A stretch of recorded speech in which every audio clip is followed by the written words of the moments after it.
it up the end there where they're making the coffee and selling it on. And I was inspired into farming organically back in those days, having almost got thrown out of college for asking too many awkward questions. Keith can probably remember.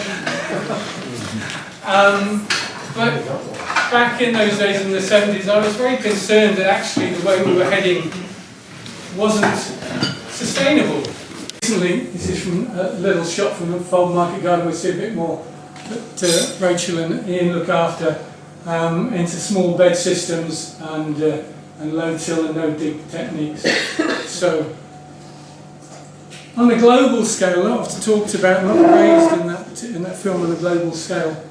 On a positive side, at COP27 that we've just had, there was a plenary on soil, because until now, remarkably, soils have been very much out of the debate on climate change, and soil is a huge part of the whole climate change debate, so that was a positive thing.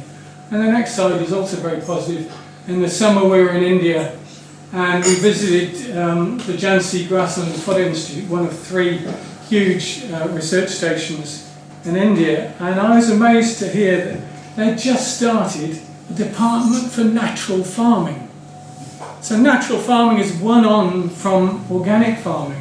So organic farming, you farm organic, and natural farming you do the same, but you use ingredients that you can create on the farm. A bit of a biodynamic sort of view. And it was really pleasing to hear that, and there is a lot happening in India in terms of from the top down, politically, in terms of recognition of such huge problems that they need to do things about it.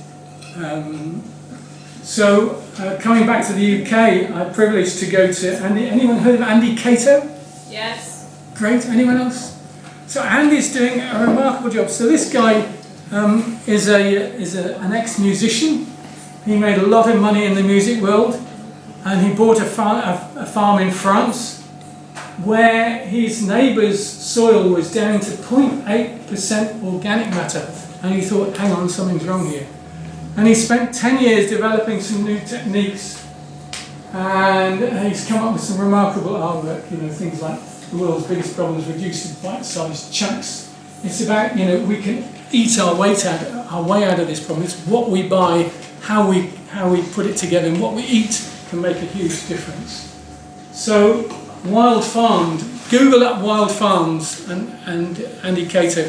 He's doing some great stuff. And in fact, I believe he's got about 50 farmers with him now. And someone in Maddisfield, one of the Maddisfield farms, is working with these techniques. So the next one, please. So to eat salads and stuff. From the early 20th century, what level of nutrients they had and what they have today is only 10% left, 90% lower than what it was in early 20th century. Center for Disease Control, which is right now playing a significant role in this COVID situation. You can sit here and say, well, it's all right in the West Midlands. Actually, we're part of a global, part of a world, and that world is going to be ripped apart by these issues if we don't change. And the wonderful side of the story is that we can do a lot about it, and we'll get on to the more positive things. But before we do that, let's just have a few responses from around the room. How does that make anyone feel with this? Actually, it's all very well us as gardeners and farmers doing what we can in our farms and our gardens, but actually it needs politicians, it needs real political shift, it needs legislation to shift, policies to shift, and that will really change things. And as a response, we followed his tour, his 100 days on the bike, and it was remarkable. The rise of regenerative farming, what that actually means, what it looks like. Very briefly, a lot of you are going to be very familiar with that, so I'm not going to dwell too much on that. I want to just delve a little bit deeper, if I may, into sort of plant health and soil health. What's actually going on, what we're beginning to learn about the soil and what's going on in there, and how can we make best use of what nature has been doing for 450 million years. How can we harness all of this these fantastic processes that are going on right beneath our feet to make food and to make a living as farmers and as agronomists. And then finally, I'm going to just go through quickly what we're doing here at the Fold and try and relate it back to the regenerative farming practices and some of the carbohydrates, complex carbohydrates, the lipids, the amino acids that are produced during photosynthesis. Plants, high level plants, our crops, will send 40 to 60% of all of that photosynthetic carbohydrate into the soil. Exudes it out of the roots. Why would it do that? Why would it go to all the trouble of growing green leaves and producing chloroplasts and chlorophyll if it was then going to just chuck half of it away into the soil? For information, a colonising weed, chickweed, speedwells and things, those first things that colonised a ploughed field and things like that, they only send out about 20% exudates. FYI. So why do they do it? To signal, to stimulate, to feed the soil biology.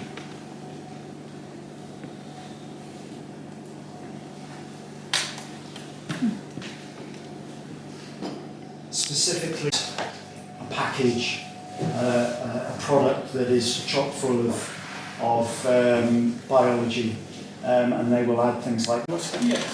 It makes me feel very sad, but at the same time very hopeful. Very sad, very hopeful. Thank you.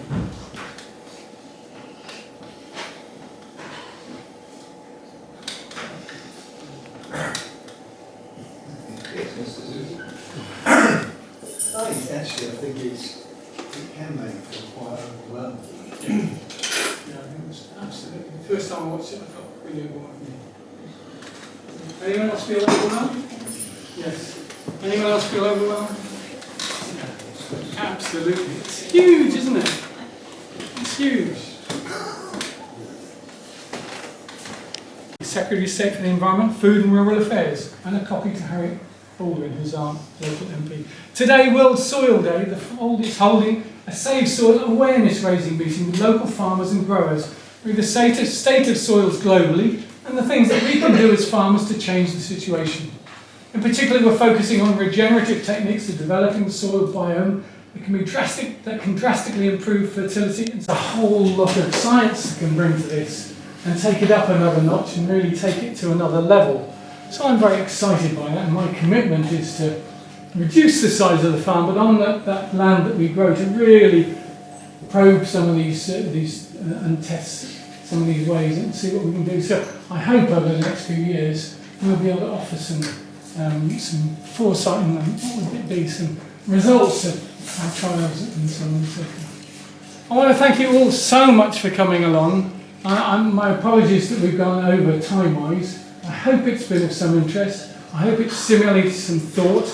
I hope it will stimulate some action in terms of changes that you might do at home or conversations you might have with your families, your colleagues, your friends, other farmers, and I hope we can have other... Sorry? You're agronomists. You're agronomists.